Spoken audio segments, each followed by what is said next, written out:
All right, hello everyone. Welcome. Let's go ahead and get started. Some reminders before we begin. Assignment 2 is due tonight, so if you haven't quite got it finished yet, you have a little bit of time left. Need to get that submitted by the end of the day. Assignment 3 is out now. We're going to chat about that a little bit later on in class, probably towards the end of class today. Shoot, there was one other thing that I forgot. I had it and I forgot what it was. That's all right. Oh yes, I wanted to remind you that again, if you have not picked up the Clean Code book, we're going to be getting started on that pretty soon here. So please make sure you pick up a copy of that book. We're going to start doing a lot of readings out of that book starting in about a week or so. Down here, Clean Code, yeah, on the 17th. So we're going to start doing that. So that's going to be the next little section. As far as today goes, you can see on the calendar I had dependency management tools listed, and I actually do want to talk to you about that, but I walked out of here Monday thinking like we still probably should spend a little bit of time on Git. There were some things on Monday that I felt like were still maybe a little bit confusing. There were some exercises that I really wanted to do that we just ran out of time to do. So I want to get a chance to do those. And there were a few things that I was thinking about as I was leaving that I really wish I would have had a chance to talk to you about. So the way that I see today going, and not only that, actually on top of all of that stuff, the next assignment is very heavily based on Git as well. So reviewing those concepts will help you for the homework assignment that's going out today. So with that in mind, the way I see today going is I want to start off by just doing a little bit of review of some of the stuff that we talked about on Monday. So we'll do just a short review of that session. I've got 2 or 3 exercises that I want you to work on. They're going to require you to work with a partner, so you might want to start thinking about who you want to pair up with in a little bit. And so we'll do those. And these exercises are actually designed to be, just classic cases of... Other questions?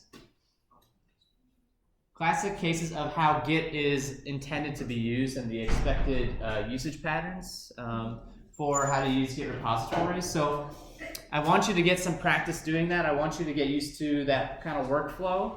You're going to be expected to use Git in this way on the project, for example, that's coming up at the end of class. So I want you to get a little bit of a taste of that now, and then we'll talk about the assignment, and there's a few little loose ends relating to the assignment that I want to clear up so that you're all properly equipped to do it. Just a couple things to mention about the assignment towards the end. So that's kind of the goal for today.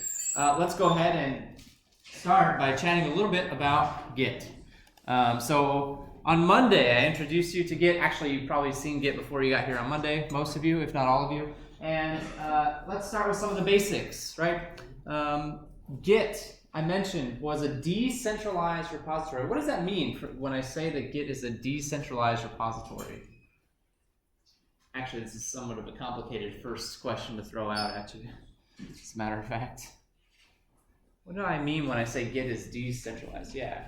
There's multiple copies. There's multiple copies of the repository floating around. There's not just one centralized base where all the stuff lives, right?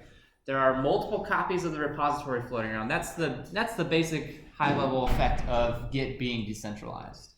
To kind of expand on that notion, what programmers do, what people who use Git do a lot of times, is that they will designate one copy of the repository to sort of be the meeting place, right? We have a name for that. That's called the remote repository.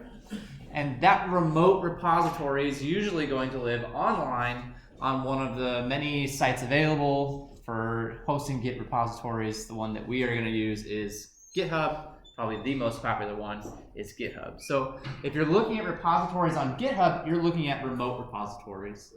But in order for us to work on that code, in order for us to access that data, we need to have a local repository. And what's that called if I'm making a copy of the repository for myself?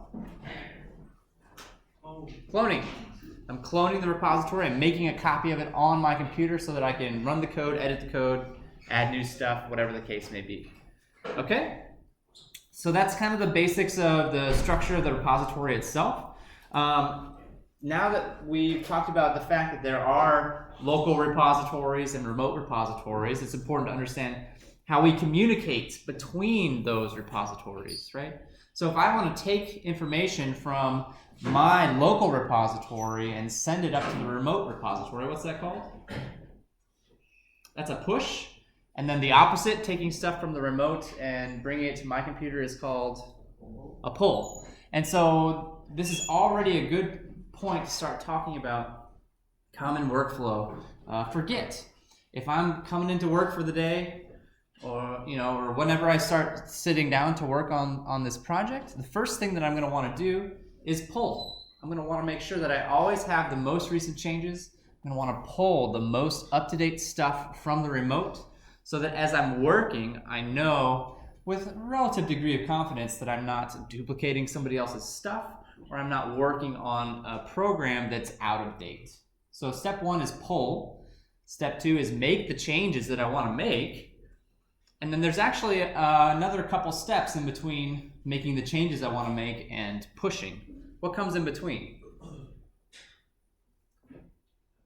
We have to do a commit. Before we even do a commit, we have to add.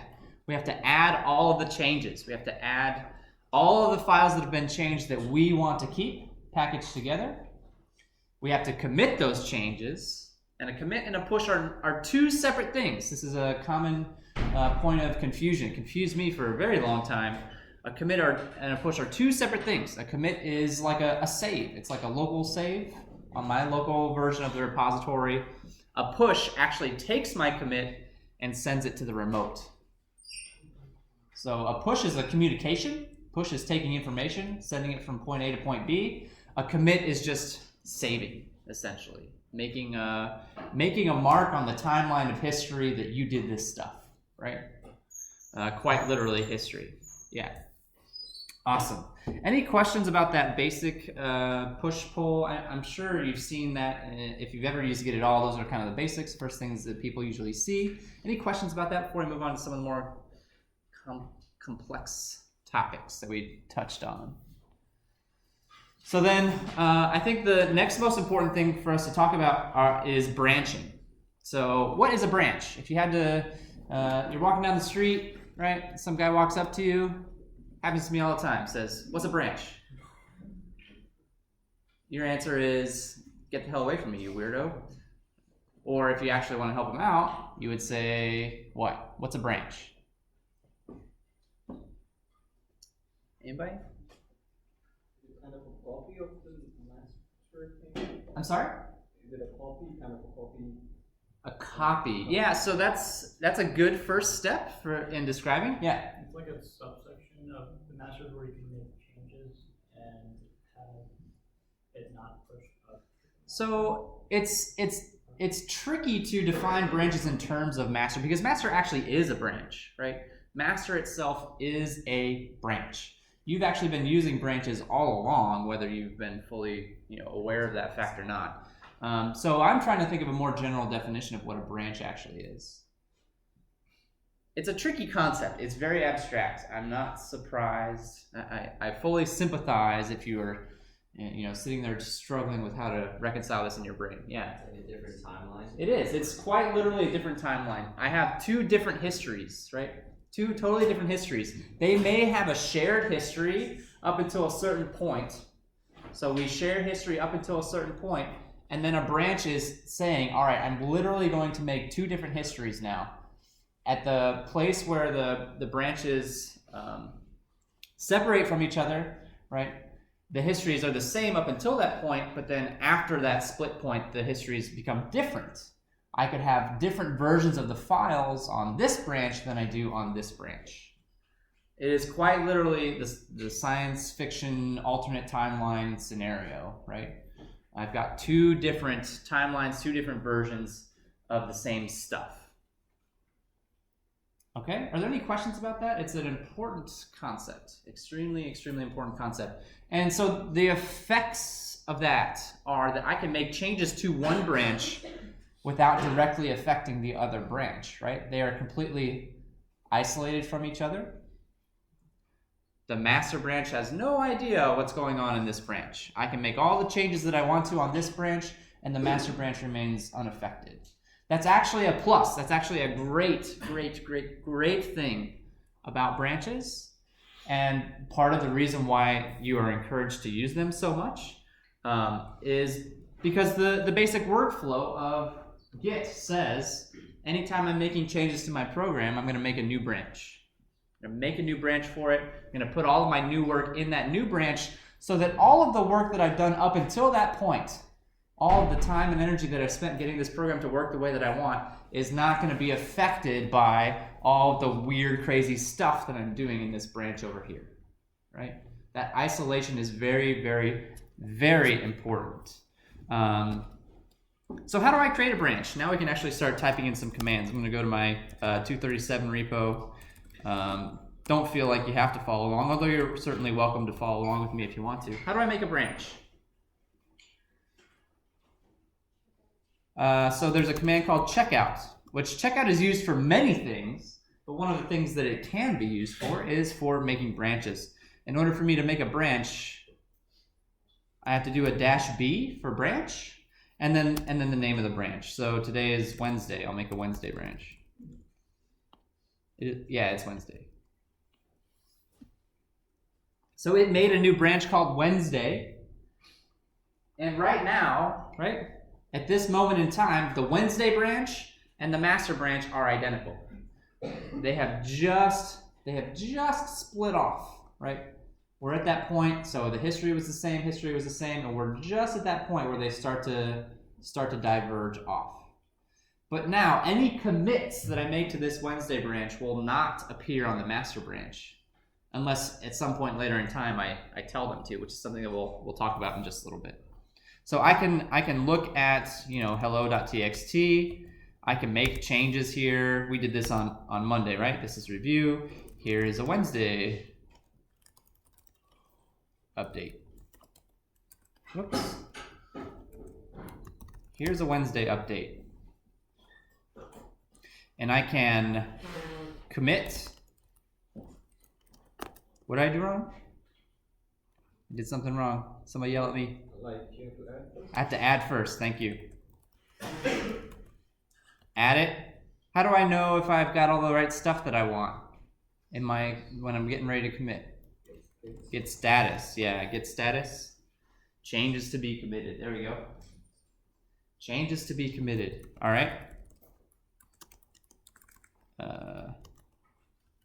Happy Wednesday. I don't know. There's my git commit with my commit message. It tells me that it's been committed. I have made an alternate point of history on this branch that does not exist on the master branch. So if I switch back to the master branch, I would not expect to see these changes. How do I switch back to the master branch? What do I say? Check out again, yeah. But without the -b this time, right? Without the -b. So I switch back to master, and if I look at the file, I don't see my Wednesday update. It's not there. It happened on a different timeline. It happened in an alternate universe that looks almost exactly the same as this universe. It just has one extra line, right? Are there any questions about that process? Very important. And we're going to ask you to do this actually on the next homework assignment. Work with some branches a little bit. Any questions about that piece? Yeah, in the back. Is there a way to make one of your branches the master branch, so wherever you did in your branch, can you set it up to the master? Yes. Yeah, you read my mind. That's actually literally the very next thing I wanted to talk about. So you're on point. Yeah, so going back to this best practices for the Git workflow, right? I make a new branch. I do whatever work that I want to do in that branch. And then whenever I'm satisfied that my work in that new branch is in a good place, it works the way I want to, I've tested it, right? It's functional. I don't think there are any bugs in it. There are, but I don't think that there are any bugs in it. Then I'm ready to actually merge it back into the master branch. That's the common workflow. So master, even though I know you've done this, anytime that you've used Git in past classes, we've told you to do this, right? We as instructors have told you to do this. We've told you, commit all your work to master, commit it to master, push it to master. You should never, ever, ever commit code to master if you're working in a professional Git environment. Now, I know at some point in your life, you're going to commit to master again. I still do it, right? I know that I'm not supposed to, not quote unquote supposed to. It still happens. I understand that. But in a professional environment, if you're working on a professional environment, you are expected never, ever, ever to make commits to master. Instead, you're going to make a branch, do your work in the branch, and then merge that branch back. So how do I merge the branch back? What's that one? What do I say? Which branch am I in right now? How do I figure that out? I forgot. I'm probably on master, but how can I double check? Status. Does status tell me? It does. Yeah. How could I see all of the branches that exist? Branch. So branch also tells me that I'm on master. It also shows me the branches. How do I take a branch and merge it in? Yeah, merge. Merge, and then the name of the branch that I want to merge in, which is Wednesday, and the destination, which is master.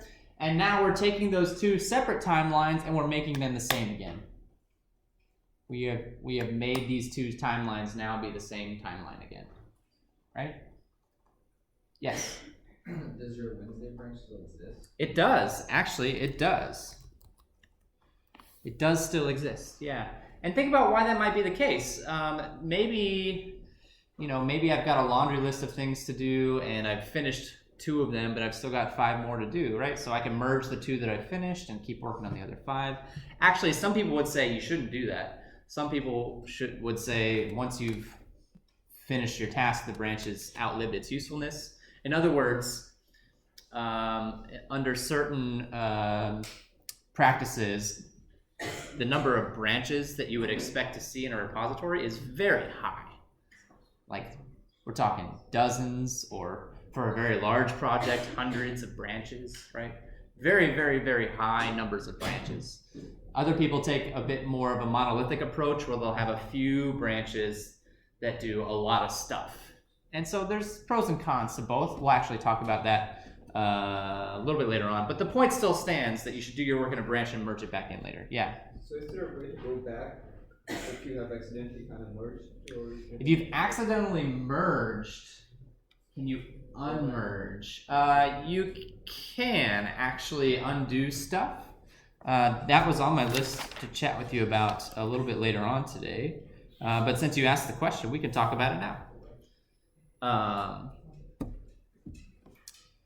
How can I see what's happened in the past? I think we talked about this on Monday. How can I see what's happened in the past? How do I view the history? It's the log. It's the log. So if I look at the log, I can actually see there's the commit that I just did, and then here's the ones from Monday that I did, right? So I can see every single commit that has happened. And let's say, like was just asked, that somebody committed something and then they realized that they shouldn't have done that. They made a big mistake, right? Whoops, should not have done that. I can actually tell it to go back to a previous commit. So you can think of a commit as not just saving your work, but also creating a point in time at which you can go back, right? It's a save point. It's a checkpoint. Yeah. What exactly does merging 2 branches do? What does it do? It takes the history of one branch and combines it with the history of the other branch. So if you think of a branch as creating 2 alternate histories, after a merge, those histories are now one again. So any commits that happened in the branch are now part of the history of the branch that was merged into. Yes? Does a branch still exist, or do you need a new name for the branch? No, it still exists. The Wednesday branch still exists. The first one you put, the second one goes with the first one? Or so I was in the master branch, and what was the exact command that I ran? I was in the master branch. I said, take the Wednesday branch, merge it into master. So this is where I'm merging from, and this is where I'm merging to. Master is a very common destination here. Yeah. Doesn't matter which branch you're in, That's a good question. I can say from my personal experience that I'm usually in the branch where I'm merging to the destination. I don't know if it would let you do it if that was not the case. That's a good question. I don't know the answer. We could try it and see maybe a little bit later on today. But I was answering a different question. I got off track. I was going to talk about how to go back in time. So these conflicts that we're looking at in the log are checkpoints that I can go back to. And so in order for me to do that, you'll notice that each commit gets assigned this very long number. That's an identifier for the commit, right? It's this huge number. So if I ever want to go back to a particular commit, maybe I hate Wednesday and I just want to undo all of that stuff, I can take note of this commit number. Actually, you don't even need the whole number. Usually the first few digits are enough for it to figure out what you mean. So 10635, right? So if I say git checkout 10635, is that enough numbers? Yeah, there we go. It figured out which commit I was talking about based on the number 10635 from the log, and it took me back to the state that the repository was in at that commit. Now you can see it also spit out a giant message here, right? A giant message. We're kind of visiting, right? The new stuff is still there. I'm just like taking a peek backwards in time. I have not erased anything. I have not undone any actual work. And actually, in this case, I don't really want to.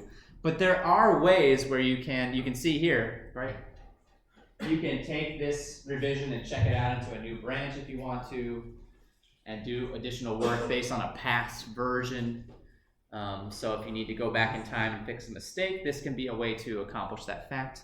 A lot of times I'll use this just to look at the difference between two versions. So how is this version of the file different from this version of the file? And in fact, there's another way that you can do that. There's a command called git diff, which will show you the difference between a file from one revision to the next, or show you the difference from one commit to the next, or show you the difference between one branch and another branch, right? There's a lot of different ways that this can be used.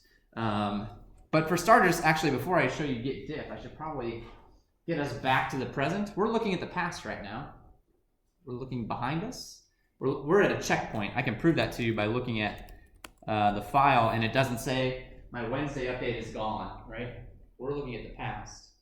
If I want to come back up to the present, we call that the head of the repository. We just say git checkout master, and that will take us back to, that'll take us back. Let's double check and make sure. Yeah, that'll take us back to the present, where all the stuff that we've committed is back in place. So I can jump around commits using checkout. I can switch branches using checkout. Let me show you the diff command real quick, because this is a good one as well. I can diff, what was that, 1065? Is that the number? 10635. So the command that I typed in was git diff master, the master branch, and 10635. Show me all of the differences that occurred between the current master branch and this revision from the past. This commit that happened on Monday. And you can see that it's showing me, oh, okay, the one difference is that line is not in the past commit, right? It got added. And the nice thing about diff is that it, if I have 800 files, it'll show me the differences across all 800 files, which actually might be a bad thing, depending, if you just care about one file. But you, I believe, can pass in the name of the file that you're interested in to the command. You should check the help pages. You can always type -- help afterwards, and it'll take you to what looks very similar to a man page and show descriptions of what this particular command can do. Great questions. Any other questions that I can answer for you? What are your branches, Mhm. then you actually have to be more verbose and display the log while it's making the merge. I'm sorry, can you say that? Like, could you have the merge command to display the log as you're merging? Display the log as I'm merging. So what did it actually display? Oh, it won't let me go that far back on my prompt. I mean, the answer I think is possibly that is something that you can do. I got to be honest with you. Like, I'm showing you a lot of different commands. I have used Git a lot, but I certainly don't have knowledge of every single possible thing that it can do. It wouldn't surprise me if there was an option for that. The manual is a great way to take a peek. And honestly, if you need to view the log, you can view the log for any branch that you want to. If I switch to a different branch, the log is going to look different. It's going to show me that history. It's not going to show me a master's history. Although they might be the same if a merge has just taken place. Cool. Great questions. Any other questions? Any other questions? All right, so before we do some exercises, just a couple more quick little reviews. One thing that we haven't talked about yet are conflicts. When does a conflict occur? I'm sorry? Yeah. There's different code for certain lines. Different code for, what was the last For part? certain lines, or different files. Different code, so I had, if I think about it on the file level, right? I've made changes to files. But how does that actually happen? There's a little bit more information. You're right, but there's a little bit more information that we need to define it as a conflict. Yeah. I guess like when one person makes a change and pushes it up to the master, then the other person doesn't pull what the change was and pushes their own code up. So that's one classic situation where a conflict will occur. Two people are working on the same, they've each got their own clones, right? They've each got their own local copies. They change the same file, but in different ways. And then they try to push and pull the changes, and it says, well, now you've given me two different versions of the same file, and I don't know which one you want me to use, right? That's a classic case of a conflict. That's not the only time that it happens.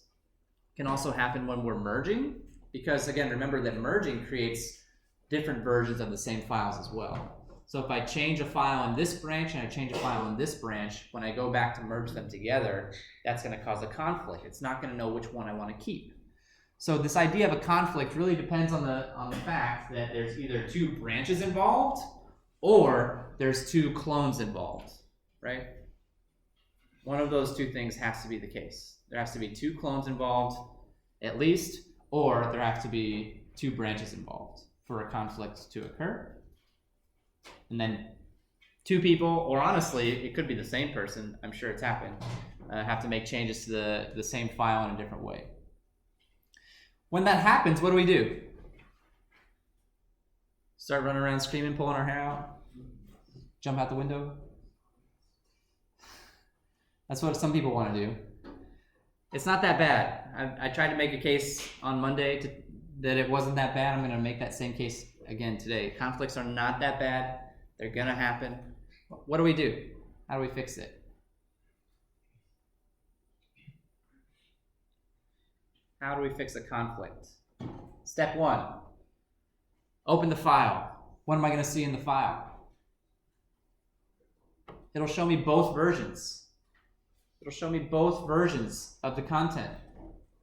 And then I, or somebody else, who I suckered into doing it, will have to decide which one they want to keep and literally delete the other one. So step one, pick which version you want. Do I want this version? Do I want this version? Or do I want a little bit of both, right? I can pick and choose. Pick which one you want. Delete the other one. Step two. This is the easy part. It's rhymes with how I feel about commits. They make me sad. So to make me not sad, I'm going to take my changed file and add it, commit it, push it. I'm done. That's it. That's literally it. I know I'm making it sound simple, I know that conflicts are still going to make people angry and still cause a lot of stress for you, which is fine. But solving them is not always terrible. Sometimes it is, but not always. Yeah. What if I want to keep certain lines from one version and certain lines from another? I Yeah. don't want to just completely overwrite. Entirely possible, because you have control over how that conflict gets resolved. In fact, we can. Because I've done that in GitHub online. Yeah. Well, so GitHub, the website does give you some options on how to do that, but I think it's also useful to figure out how to do it on your own local copy when it happens as well. So we could force a conflict on a branch if we want to. Here is a conflict, and then I'll switch to, I'll switch to the Wednesday branch. I didn't commit, did I? Yeah, I didn't commit. I made this mistake on Monday too. Here's an interesting thing, right? I switched to the Wednesday branch and I see the code that I typed because I forgot to commit. I forgot to make a commit.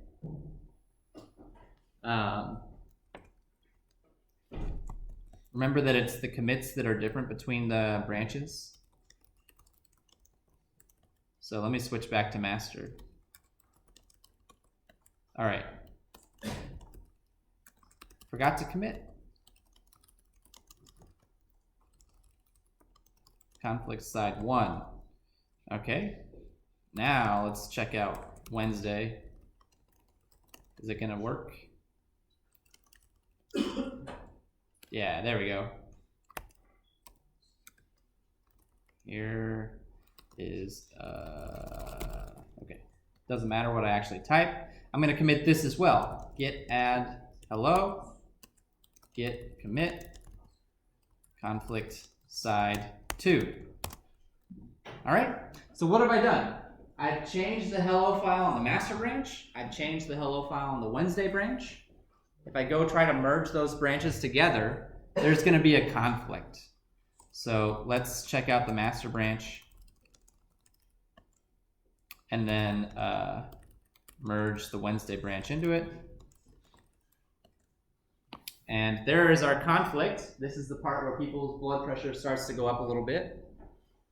But what did Git do? If I open the file, it's showing me both versions, and it's telling me where they came from. So everything, the equal signs that you see here are just like a line, right? Showing that everything below this line came from the Wednesday branch. Everything above that line came from the master branch, the head of the repository. And so now I'm in Vim, I just pick and choose what I want. If I want to take some lines from one, I can. Some lines from the other, I can. Or I can just, I get rid of them both, right? Like, it's up to me. I'm in a text editor. I can do whatever I want to. Fix the conflict. Add hello. Commit.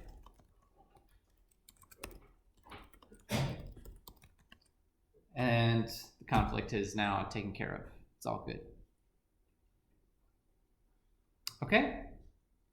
One of the exercises today is actually going to have you do something very similar to that. Are we there yet? Let's see. How are we doing on time? Perfect.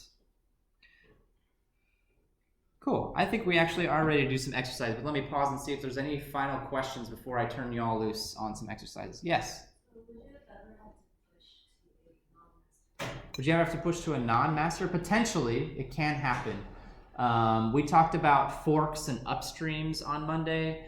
I sort of intentionally decided to de-emphasize that today. It's not as relevant to what we're doing in this class. It's interesting, it's useful, but if I want to, I can push to either the origin repository or the upstream repository if I have the ability, if I have the permission to do so. And so we can actually specify, or in other words, one local repository can have multiple remote repositories, and I can specify which remote I want to push to when I use the push command. The part of the push command that you may have seen, git push origin. This origin is actually the remote repository that I'm pushing to. Which remote repository do I want to push to? Origin by default is set up as the one that's on GitHub, right? The one that you cloned from. I can add additional remotes. We did that on Monday. I can push to those remotes if I have the permission to do so. Any other questions before I turn you loose on exercise? So the exercises today actually require you to have a partner, like not even slightly optional. Have to have a partner, right? I want you to share a repository and get used to performing the actions that you would perform if you're sharing a Git repository with other people, right? So find a partner, get to know somebody if you need to, and then we're gonna do 2 exercises. So between you and your partner, you only need 1 repository. Again, I want you to have 1 repository that you're gonna share between you and your partner. Okay? The instructions talk about what to do from there. So take a few minutes with your partner, see what you can do, and then I'll set you up with the other exercise in a little bit. I'll be around if you have any questions, okay?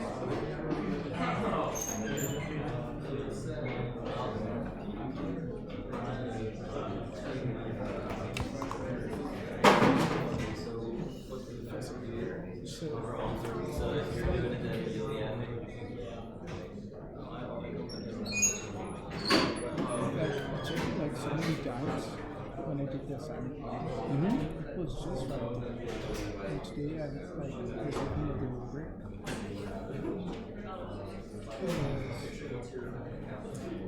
Keep checking every like on the weekend. And it was the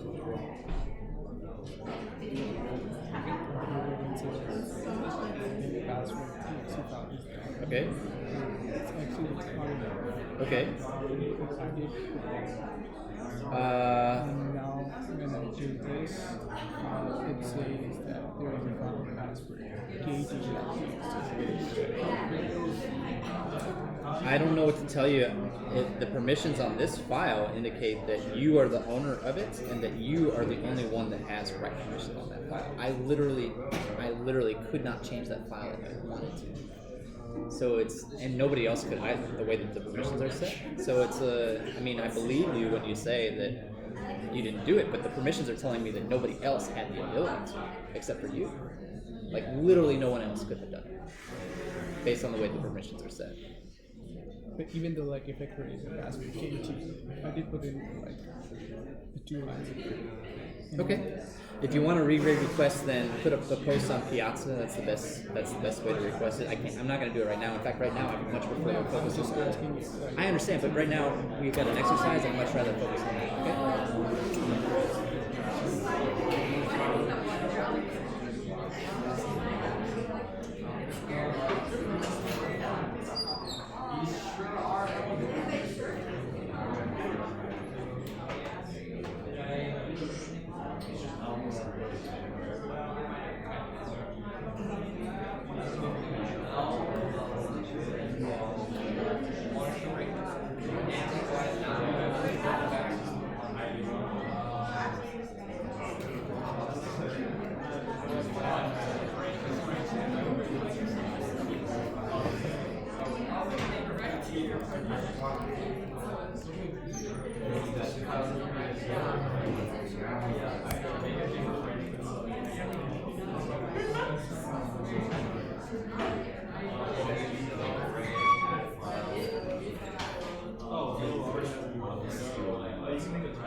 You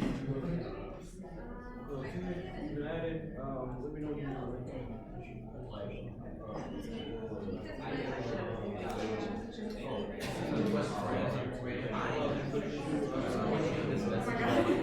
Yeah, you need to run those commands exactly as shown, just switching your email address to your name, and then your user. Oh, okay. Just copy paste this pop out. Okay. Thank you.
For the push command, git push.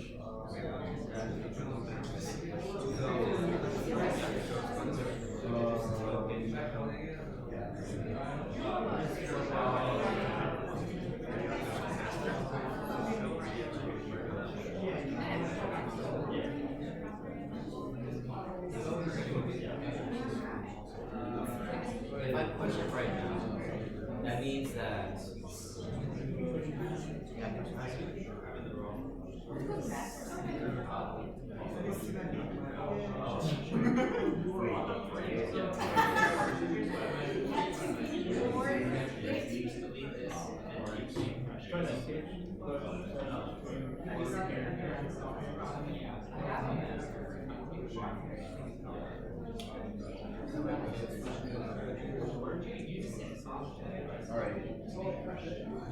Wants your which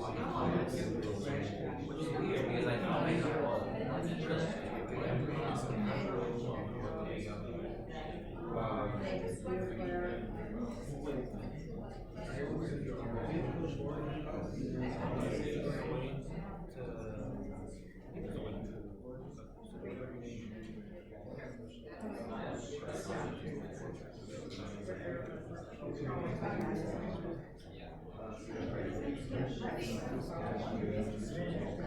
I made a new branch called test branch. And then I know I added, I committed. Yeah, I committed.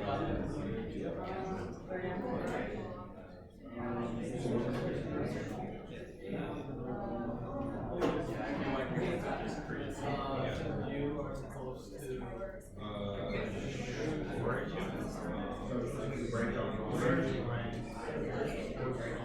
Oh, wait, I didn't see that. Wait,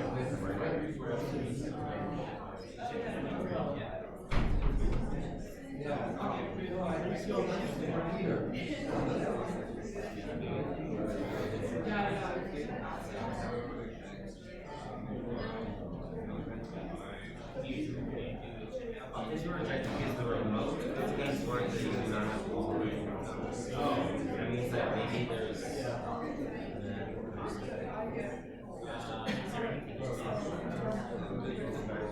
Oh, wait,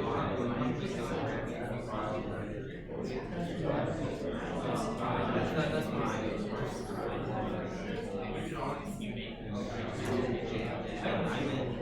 Yeah, I don't think you should do that. I have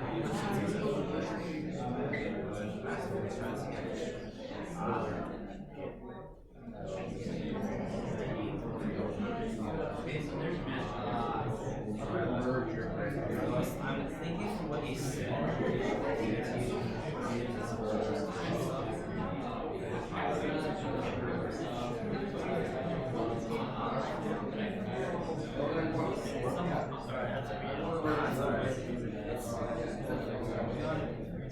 specify what See the changes. So you just make this branch. You name it. So give branch.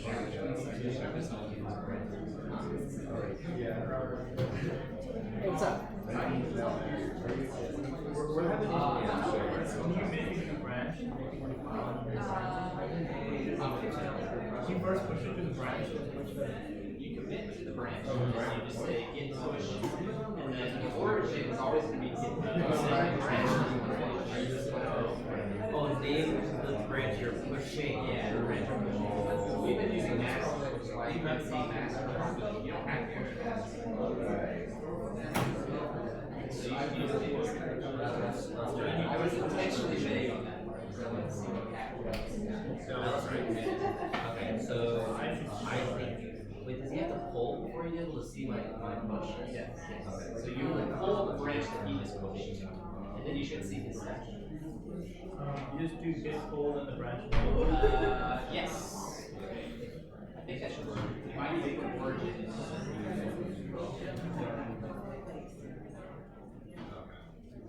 This is my favorite song.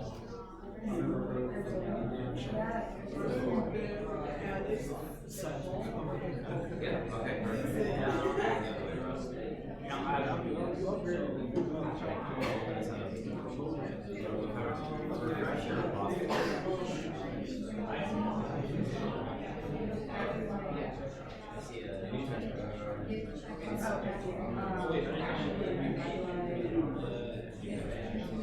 Wrench.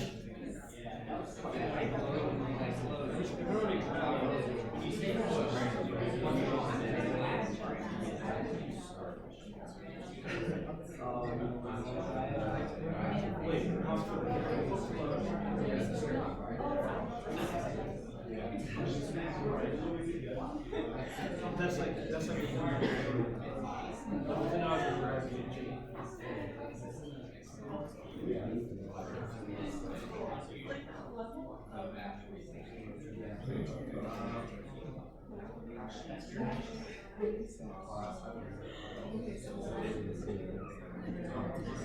yeah, when you see the word origin, I need to go back, right? That's the origin is the name. Oh, then. So, when you type git, I should be able to pull the word.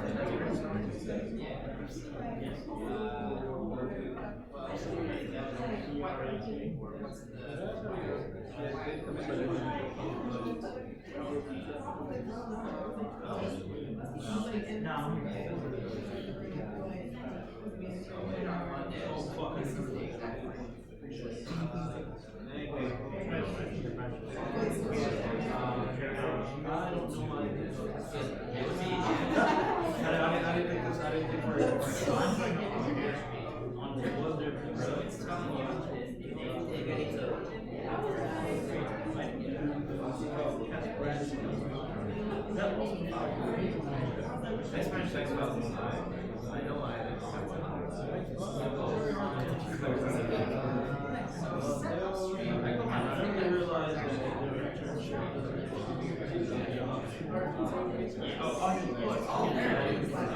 It's just a it's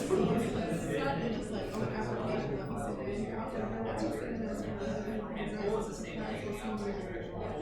We're all in college. She wanted to be the first freaking book.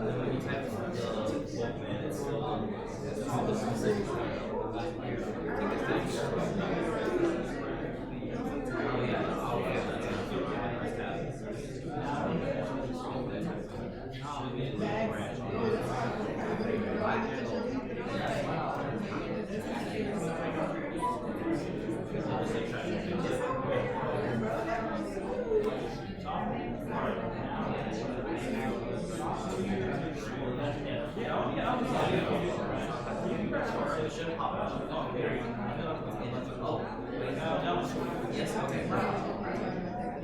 That's so weird, so I have to. Yeah.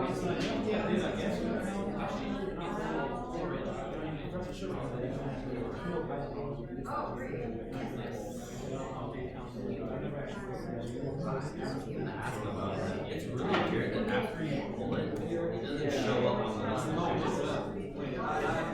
Oh yeah, that's absolutely.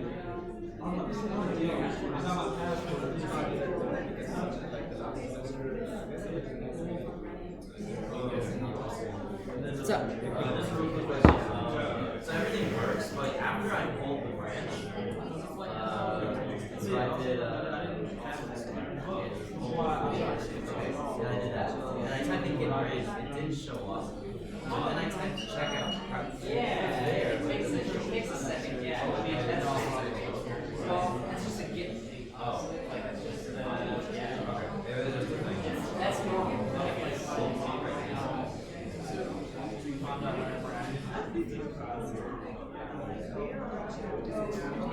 Then you push your honestly, any company that asks the your software, maybe they don't trust you. They don't see a push. Like when you apply full time, they're not gonna you have to specify where it's going and push the origin and then change.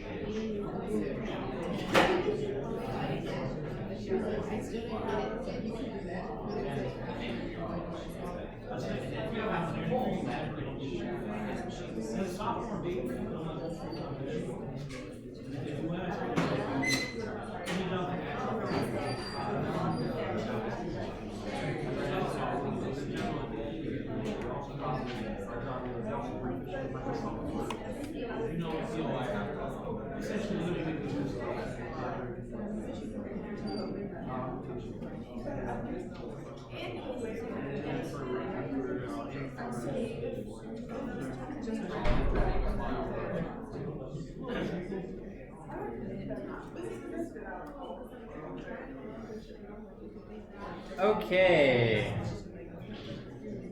That seemed to go really well, actually. A lot of great questions. A couple things that I wanted to touch on based on questions that were asked during that little exercise. So one of the things that I was a little bit vague about, and this was intentional. I apologize for if you feel a little deceived about this, the way that this push and pull commands work, right? So let's talk about this in a little bit of detail. Get push is taking my stuff and sending it up to the remote. Origin is the name of the remote that I want to send it to, right? And every repository by default is going to have a remote called origin, which for our case is going to point to github.com. And you can verify this by looking at the get remote command.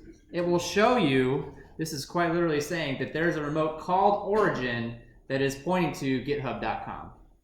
So that origin word that you see in the push and pull commands are who am I talking to, right? I'm talking to GitHub. So that's that piece of the command. The other thing, the last piece is, I've been typing master here, but actually that should be the branch that you are pushing, the branch that you are pulling. So in the last exercise, I had you make a branch, right? I had you create a branch. And so you would have had to push, not master, but you would have had to put the name of your branch there after you've done the commit to push the changes to that branch. And your partner would have had to pull that branch and then check out that branch to see the changes that were pushed to the repository. So those were, I think, the most common things that I got questions about. Were there any other questions about this exercise before we do another one? Yeah, what's up? Let's say you're like you're just coming into like some branch or some master that already exists, and you want to grab all branches at once. Would you put like get pull origin and then like a dot for all? Is there a way to do that? Do you have to go into it? I'm not entirely sure. I don't know that they're get pull all branches. Yeah, let's see. How to fetch all get branches. What does this say? Fetch all. Yeah, dash all. It's basically a power move. That's fun. Yeah. I have to be honest with you that I typically don't do that, and there's a good reason. Because especially consider you're working on a somewhat decent sized project with a team of people, right? there's going to be stuff that people on my team are working on that has nothing to do with me. So why am I going to necessarily mess around with their branches? It gives me the ability to kind of be a bit more focused in what I actually need to do my task. Master, of course, is very important. Everybody's going to want to keep up to date on master, because that is the code that has been verified. It's good. It's solid. That's your good starting point. But the other branches are going to be in various forms of development. So I don't want to pull down this buggy branch that's not fully functional yet. That's just going to mess my stuff up, right? But it is possible if you want to. Any other questions? We're going to do another exercise that's very similar. I want you all to get practice with conflicts. So the next exercise is going to force you to make a conflict. I know you are working with partners. Hopefully you guys get along, because I'm about to make you have a fight. Not really. No, it'll be fine. It'll be fine. I'm going to force you to make a conflict. So it's very, very important. Very, very, very important. This first step. Make sure you're on the same branch and that you've all pulled and your repositories are exactly the same before you begin, and then proceed on to the next steps. Take a few minutes, work through this with your partner, see if you can resolve the conflict, and then we'll talk about the homework assignment. Which branch you think?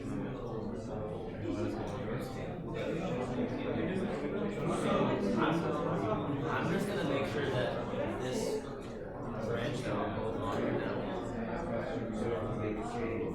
I'm gonna make sure that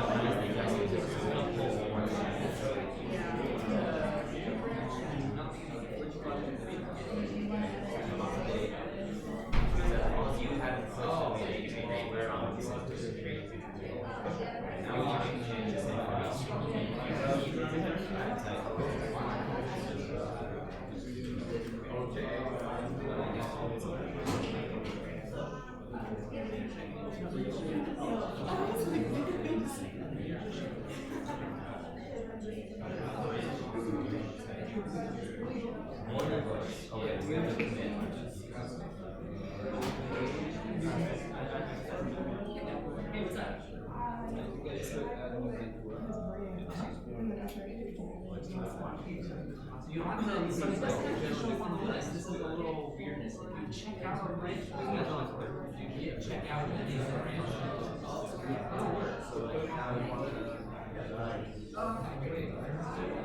Set it up now. You get a branch. You just kind of have to take it.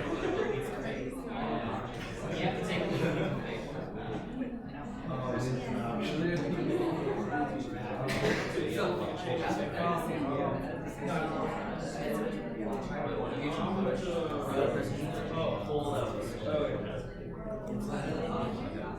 Yeah, my if it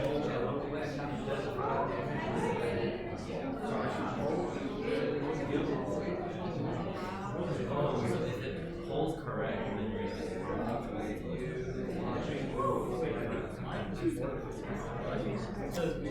What's up? Oh, it didn't let you do it? No. It didn't let you do the what did it say? Did you commit your changes? Yeah, you have to both have to make a commit and then try to pull back. so after I make my change on my goal, You both make a change, you both commit, you push, you pull. So you don't have to push your change. No. You both. And now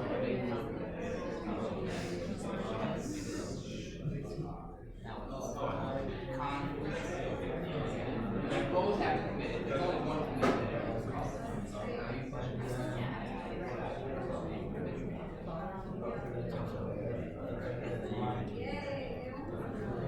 no hard feelings.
You go to work all day Friday. Did you guys fix your conflict? Yes. Yep. Nice. So like they give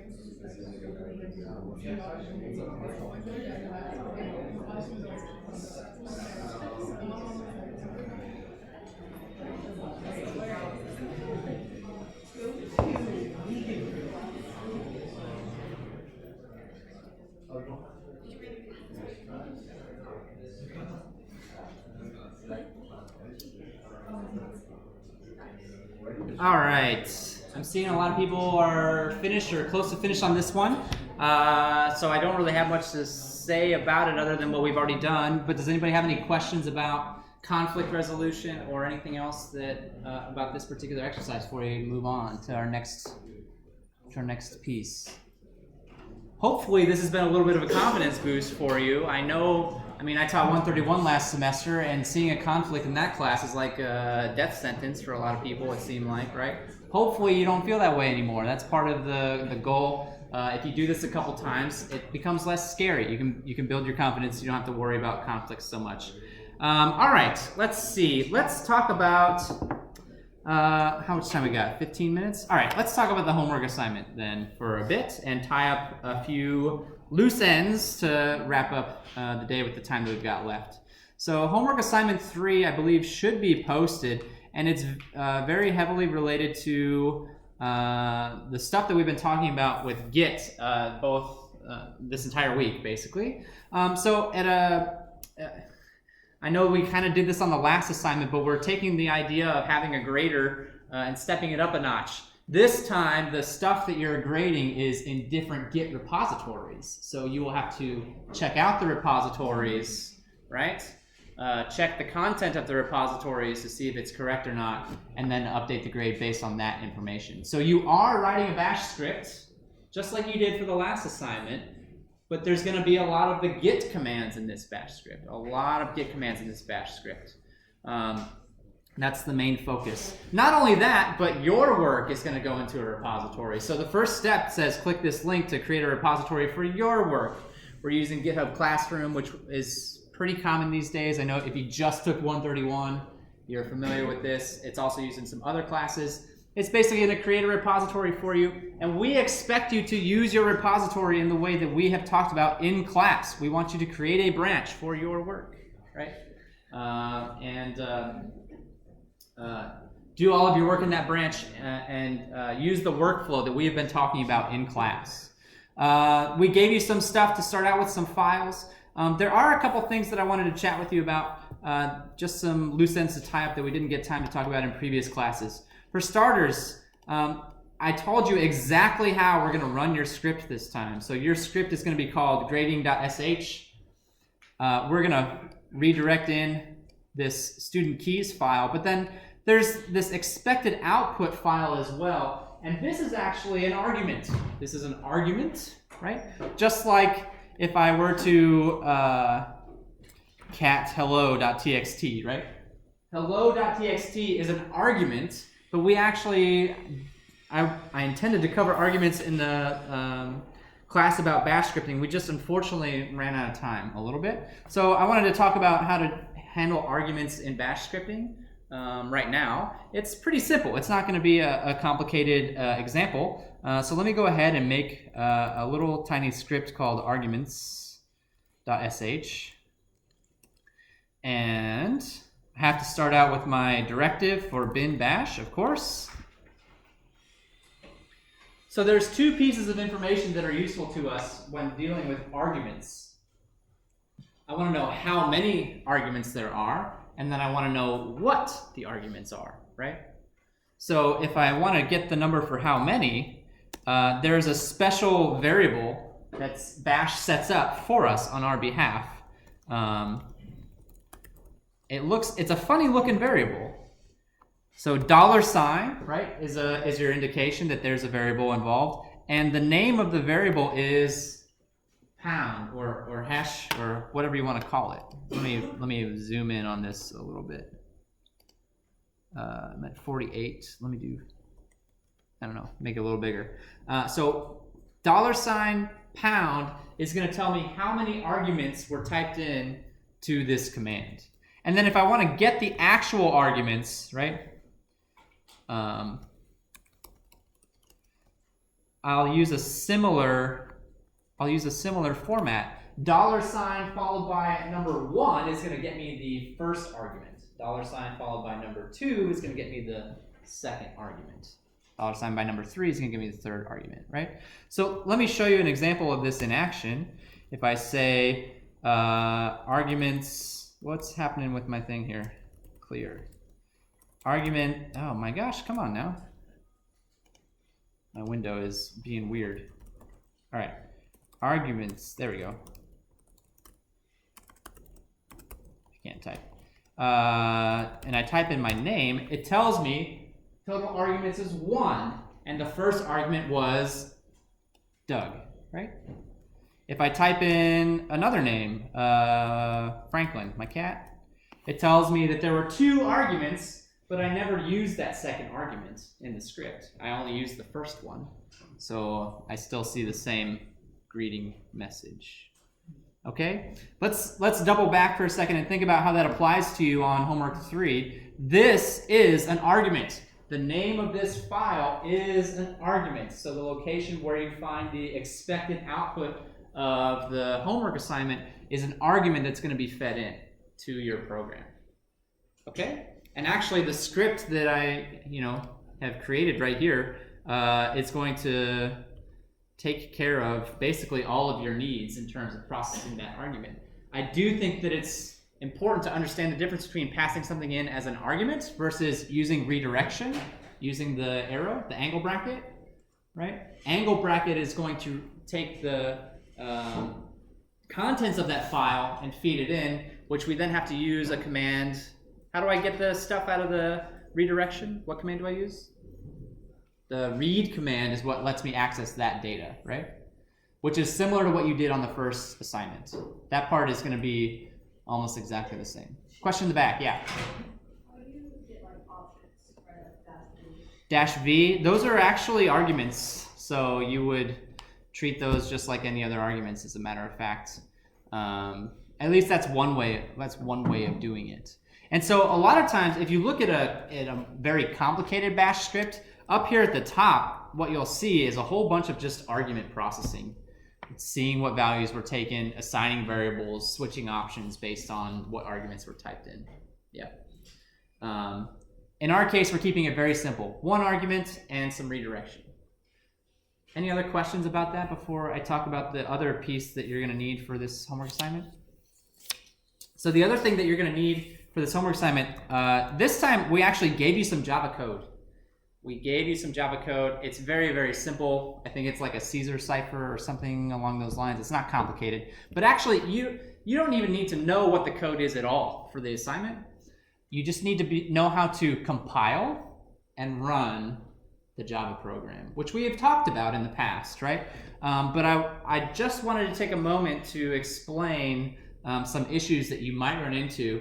If you're looking at your command prompt right now, and you type the word Java, you should hopefully see a big old spew of options and things like that, right, on your screen. That's what I would hope you would see. If you see that it says does not recognize the command or something, something similar along those lines, what that means is that you probably have Java installed, but this doesn't know how to find it. So in order to set that up, there's actually a couple of ways you can do it, and unfortunately it kind of depends on whether you're on a Mac or a Windows machine a little bit as to how to fix this problem. If you're using the Windows subsystem for Linux, if you're on a Windows machine, you're using that Linux subsystem for Windows or whatever it's called, you can install Java on your command line by using by using this exact command. So if it's not recognizing Java on your machine, and you're on a Windows machine using that Linux subsystem for Windows, this command should get you taken care of. If you're on a Mac or you're on a Linux machine, or you're on a Windows machine and you're using Cygwin or something else along those lines, the solution's a little bit different, and it has to do with environment variables. So let me take a second to explain what I mean by environment variables. These are special variables that your command line uses to keep track of where your programs are, right? Where are the programs? Like where is the stuff that I can do? That's what your environment variables are. One of the more common ones, and we can actually take a peek at some of them. One of the more common ones are path. Oh, this is a big old giant wall of text, right? What am I looking at right now? Every single one of these folders that is separated by a colon is the location that contains some programs that I might want to run. And what it means is that if Java doesn't appear on this environment variable, that it won't know where to find Java. It won't know where to find that Java. Actually, I think you can see, here's Java right here, right? Here's Java right here. So it won't know where to find Java. And so if you need to fix that, first thing that you need to do is figure out where the heck Java is installed on your computer, which is going to be a little bit different, again, depending on whether you're on a Windows machine or a Mac. And once that's done, you'll have to actually set the environment variable. And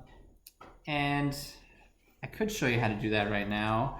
I'm just trying to think about the effective use of time. How many people have this problem? How many people do not have the ability to run Java on their machines? Is it a lot or just a few? All right, just a few. How many of you are using the Windows subsystem for Linux? Oh, okay, cool. Then you'll be able to solve that problem by running, again, did I erase it? Shoot. I erased it. Let me put the command up here. I'll put this up on Piazza as well, along with the script, since you'll need this for the homework assignment. Sudo apt install default Java. Default JDK, yeah. I think that'll solve the problem for most of you. If it doesn't solve the problem for you, then I think my recommendation would be either ask us on Piazza or come into office hours. I have office hours this afternoon from 2 to 4 o'clock. Be happy to talk to you about how to get this resolved in office hours. I do think that it's in your best interest not to wait because this assignment is a little bit trickier than the past assignment was. So I think it's in your interest to get this going so that you can get started on this assignment sooner rather than later. Otherwise, there's one final thing about this assignment that I wanted to draw your attention to. There's one trick. There's one trick here. So assignments have due dates. And one thing that we want to check is whether the code was submitted by the due date or not. So we told you that the due date of this assignment was February 4th, which was yesterday at 5 o'clock Central Time, right? But what this means for you is that when you're looking at a repository, you'll have to know when that commit happened. We haven't talked about this in class, and that's intentional. That's intentional. Git can do a lot of stuff. I've covered a whole bunch of stuff that I consider to be the basics. I've not covered everything, and there's going to be stuff in the future that you're going to want to do with Git, and you're going to have to figure out how to look it up. So this is one example of that. Google it. Look at Stack Overflow posts. Ask questions of people online if you have to. I don't care how you get it done, but you're going to have to do a little digging on this one. We did not cover this in class, so do some digging. Figure out how to do it. There's a one-line solution to this problem that should work, but test it out. Make sure that you understand what it's doing and why. Otherwise, are there any questions? All right. Thank you for your participation today.